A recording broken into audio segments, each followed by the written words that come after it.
সত্য কখনো চিরকাল চাপা থাকে না, হোক না কেন বিবেকের তাড়নায় তা একদিন না একদিন ধসে পড়েই। বিশ্বকাপে আর্জেন্টিনা বনাম মিশরের মধ্যকার সেই কলঙ্কজনক এবং চরম প্রহসনের ম্যাচের কথা নিশ্চয়ই আপনাদের সবার মনে আছে, যে ম্যাচে রেফারির নগ্ন পক্ষপাতিত্ব, মিশরের নিশ্চিত গোল বাতিল করা এবং শেষ মুহূর্তে সালাহকে করা ফাউলের পেনাল্টি না দিয়ে উল্টো আর্জেন্টিনাকে জয় উপহার দেওয়া নিয়ে পুরো বিশ্ব ক্ষোভে ফুঁসছিল। সেই চরম অবিচারের পর সবাই যখন রেফারির মুন্ডুপাত করছিল, তখন পর্দার পেছনের আসল সত্যটি ছিল সবারই অজানা।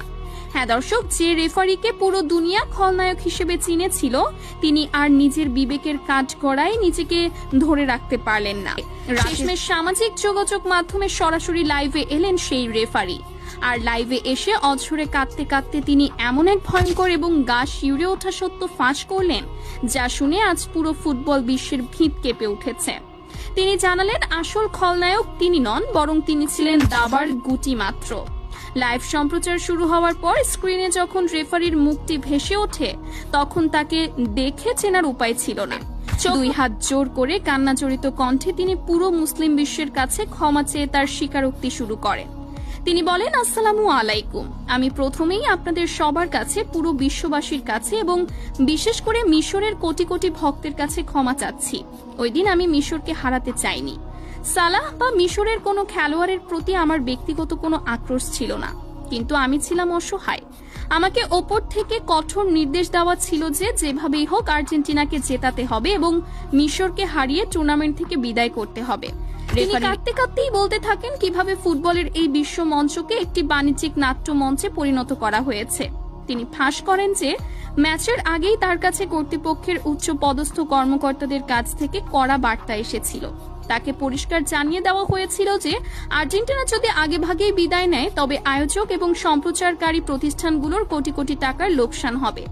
ফুটবলের ব্যবসায়িক ভ্যালু ধরে রাখতে যে কোনো মূল্যে মেসিদের ফাইনালে দেখতে চায় তারা। রেফারি তার লাইভে অত্যন্ত আক্ষেপের সাথে বলেন, আমাকে হুমকি দেওয়া হয়েছিল যে আমি যদি তাদের নির্দেশ অমান্য করি এবং নিরপেক্ষ বাঁশি বাজাই, তবে আমার ক্যারিয়ার তো শেষ হবেই, এমনকি আমার পরিবারের এবং আমার নিজের জীবনের নিরাপত্তাও হুমকির মুখে পড়বে। আমি নিজের ক্যারিয়ার আর জীবনের ভয়ে সেদিন নিজের নৈতিকতাকে বিক্রি করে দিয়েছিলাম। তিনি বলেন, দ্বিতীয়ার্ধে মিশর যখন দুর্দান্ত আক্রমণ থেকে গোলটি করলো, আমার কানের এয়ারপিসে সাথে সাথে উপর মহল থেকে নির্দেশ আসে যে কোনো অজুহাতে গোলটি বাতিল করার জন্য। এটি ছিল তাদের সাজানো এক অনুমান ভিত্তিক কৌশলগত সমীকরণ।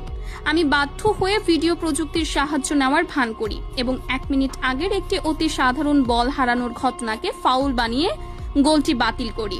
আমার তখন নিজের ওপরই ঘেন্না হচ্ছিল, আর ম্যাচের একদম শেষ মুহূর্তে সালাহকে যখন পা দিয়ে ফেলে দেওয়া হলো, আমার হাত স্বয়ংক্রিয়ভাবে পকেটে পেনাল্টির বাঁশি বাজানোর জন্য চলে গিয়েছিল।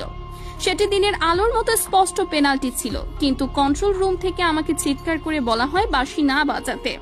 চোখের সামনে একটি মুসলিম দেশের রক্ত পানি করা পরিশ্রমকে আমি নিজের হাতে গলা টিপে হত্যা করেছি। অশ্রুসিক্ত নয়নে রেফারি আরো বলেন, যখন মিশরের সহকারী কোচ ক্ষোভে ফেটে পড়ে আমার দিকে তেড়ে এসেছিলেন, তিনি কোনো ভুল করেননি।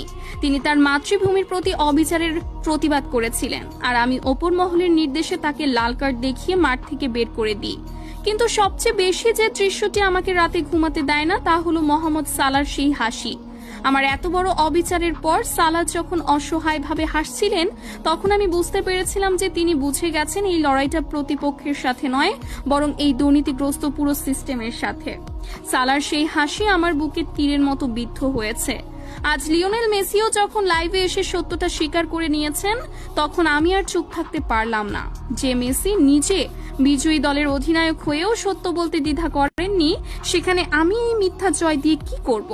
আমার বিবেকের দংশন আমাকে কুড়ে কুড়ে খাচ্ছে। লাইভের একদম শেষ পর্যায়ে এসে রেফারি তার পদত্যাগের ঘোষণা দেন। তিনি বলেন, আমি জানি আমার এই কান্নায় বা ক্ষমা প্রার্থনায় মিশরের সেই জয় আর ফিরে আসবে না। কোটি কোটি মানুষের ভেঙে যাওয়া স্বপ্ন আর জোড়া লাগবে না, কিন্তু আমি আর এই মিথ্যার বোঝা বইতে পারছি না। আমি আজ থেকেই ফুটবলের সমস্ত কার্যক্রম থেকে নিজেকে আজীবনের জন্য সরিয়ে নিচ্ছি।